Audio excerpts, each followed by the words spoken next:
Got my heart on the floor. Go slow. ChatGPT, may tanong ako sa'yo.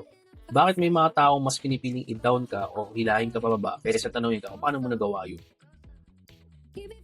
Kadalasan, may mga taong mas pinipiling i-down ka dahil sa insecurity nila. Kapag nakikita nila ang tagumpay mo, parang nare-remind sila ng mga bagay na hindi pa nila naaabot. Imbis na matuto o magtanong, mas madali para sa kanila na hilahin ka pababa para hindi sila magmukhang kulelan. Minsan, ugat din yan ng crab mentality kung saan may mindset na kapag may umaangat, dapat hilahin pababa para pare-pareho ulit ang level. At syempre, may mga tao rin na hindi marunong magbigay ng genuine support dahil baka pakiramdam nila ay mas mababa sila kapag kinilala nila ang tagumpay ng iba. Sa dulo, importante na manatili kang nakatuon sa sarili mong pag-unlad at huwag masyadong maapektuhan ng mga ganitong tao.